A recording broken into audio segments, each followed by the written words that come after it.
Morning everyone, welcome back to the channel Abhishek the Bong. এখন চা বসিয়েছি আর অভিষেক করছে এডিটিং। এখানে অভিষেক বসেছে এডিটিং এ। এখন কিছু করার নেই না বাড়িতে, কারণ খেলা ঘুমাচ্ছে। বনুকে ডাকলে তো ওর এখন কপালে দুঃখ আছে, তাই ও এখন ঘুমিয়ে পড়েছে। এই হলো আমাদের চা হয়ে গেছে। এটা হচ্ছে আমাদের চা দিয়ে খাওয়ার বিস্কিট।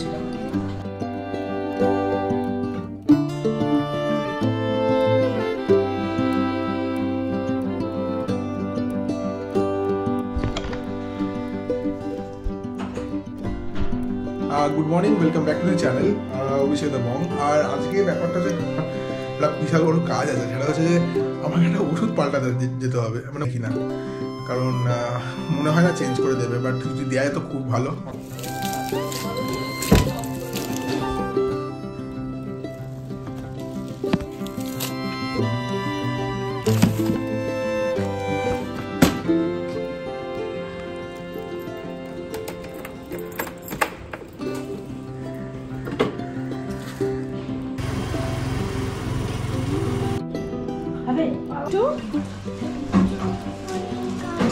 একটু পোলিও খাবে, যাও। হ্যাঁ, ও ভালোবাসে গাল তো নাকি? হ্যাঁ, গাল। দাঁড়াও, হাতে দেবো। সেই ওষুধও খেয়ে না। এমনি করো, এমনি করো। না, হাত দাও, ভোট দাও। ও ভোট দিতে ভালোবাসে।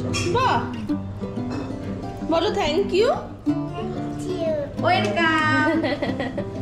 থ্যাংক ইউ দিদি। ওর নামটা কি আছে? অভিরা ঘোষ।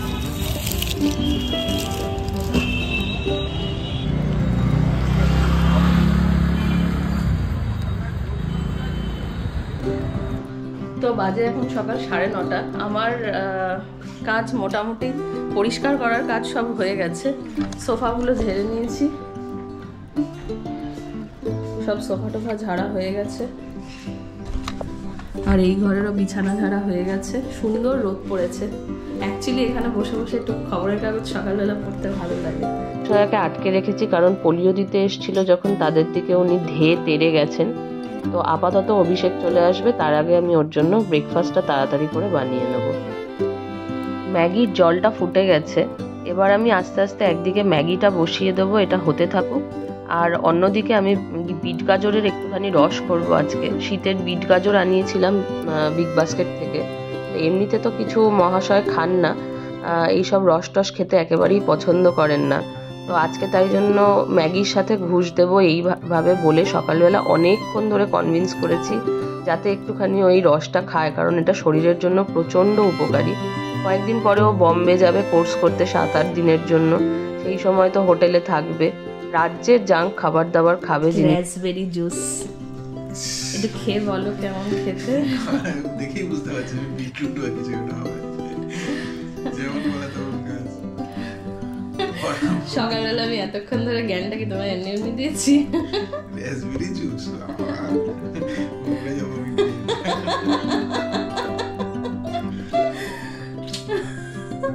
খেলে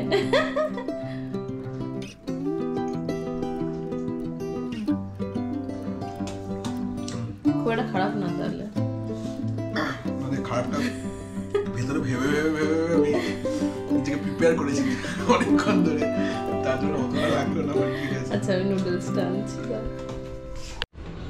এটা হচ্ছে অভিষেকের প্রিয়, সকাল সকাল নুডলস খেতে ও খুব ভালোবাসে। প্রথমে তিতা, তারপর মিঠা।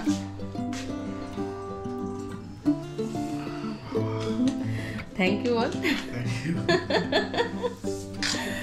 সঙ্গে সঙ্গে রেডি রাখতে হবে, করে জুস খাওয়া এটা কিছু জাঙ্ক, কিছু খারাপ জাঙ্ক ফুড রেডি রাখতে হবে, নাহলে খাওয়া যাবে হয় না। টাকিলা খাওয়ার সময়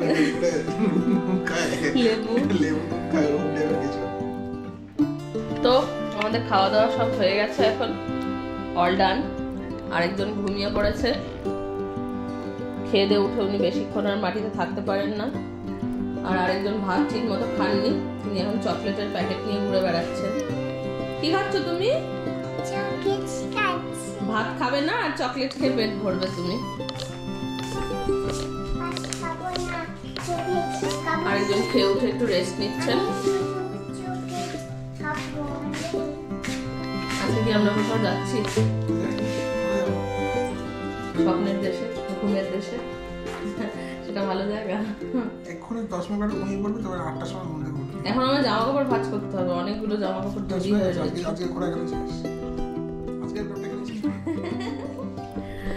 না না, এখন শেষ না, রাত্রিবেলা অবধি কথা হবে। এখন আপাতত একটু রেস্ট নেব। সন্ধ্যাবেলা অভিরাকে নিয়ে আমরা ঘুরতে এলাম একটুখানি শখের বাজারের চণ্ডী মেলায়। এটা ভীষণ ফেমাস একটা মেলা। এই চত্বরে যারা থাকে তারা তো সবসময় এই মেলায় একবার করে যাবেই। অভিরা আজ পর্যন্ত কখনো মেলায় যায়নি, তার কারণ কোভিডের সময় ওকে আমি বের করতাম না। কিন্তু এই বছরটা ওকে আমি মেলাটা দেখাতে পেরে আমার নিজেরও ভীষণ ভালো লাগছিল, কারণ ছোটবেলায় আমি মেলায় যেতে ভীষণ পছন্দ করতাম। যদিও বায়না করতাম ভীষণ মায়ের কাছে, কিন্তু অভিরার বায়নাগুলো দেখে আজকে নিজের ছোটবেলার কথা মনে পড়ে যাচ্ছিল।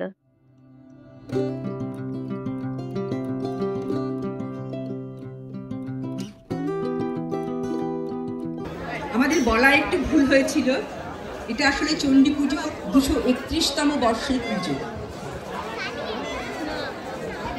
কি কিনেছো? কি মেলায় যাবো আর ঘুগনি খাবো না, এটা তো কখনো হতেই পারে না। তা আমি আর অভিষেক একটুখানি ঘুগনি নিয়ে নিলাম। এটা 20 টাকার ঘুগনি। ভাবুন, আমরা ছোটবেলায় 5 টাকার ঘুগনি খেতাম, তাতেই পেট ভরে যেত। কিন্তু এখন এই 20 টাকার ঘুগনি যদিও আমার আর অভিষেকের দুজনেরই হয়ে গেছে। আর সত্যি কথা বলতে, বাড়িতে আপনি যত কষ্ট করেই বানিয়ে নিন, এরকম মেলার মতো টেস্টি ঘুগনি আপনি শত চেষ্টা করেও বাড়িতে বানাতে পারবেন না। এবার অভিরাকে নিয়ে যাব একটু গাড়ি চড়ার জন্য। ও অনেকক্ষণ ধরে বায়না করছে ওই গাড়িগুলো চড়বে বলে।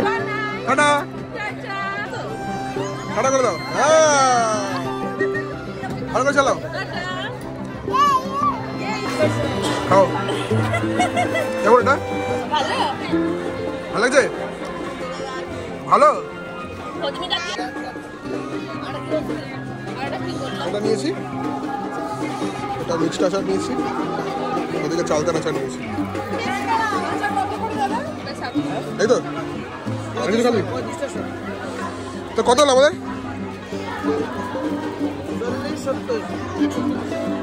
চারপাশে প্রচুর ঠাকুর পুজোর জিনিস, ঘর সাজানোর জিনিস। নিজেকে সংবরণ করা যে কি কঠিন এগুলো দেখে।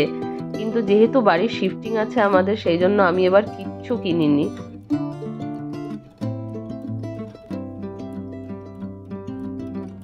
আলোগুলো দেখুন, দূর থেকে যে কি সুন্দর দেখাচ্ছে।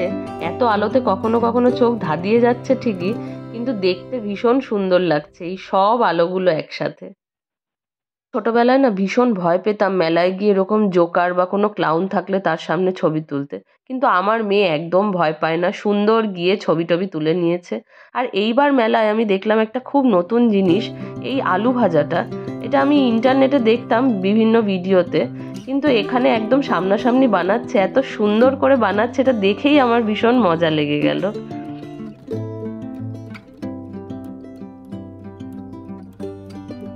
অনেক খাওয়া দাওয়া হলো, কেনাকাটাও হলো। কেনাকাটার মধ্যে বেশিরভাগটা আজ অভিরার জন্যই।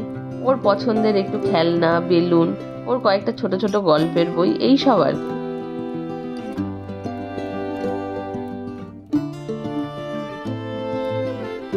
মেলায় এসে এই জিলাপি কটকটির দোকানগুলো দেখে ছোটবেলার কথা মনে পড়ে যায়।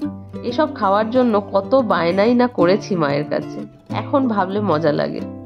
বায়না করেই বেলুনটা কিনলো দেখুন, কিন্তু বাড়ি পৌঁছানোর আগেই এটা ফাটিয়ে ফেললো। যাই হোক, আমাদের মেলা দর্শন আজ ছোটর ওপর ভালোই ছিল। বেশ মজা করলো অভিরা। এবার বাড়ি গিয়ে দেখি অ্যালেক্সা রানী কি করছেন, তাকেও তো খেতে দিতে হবে ফিরে।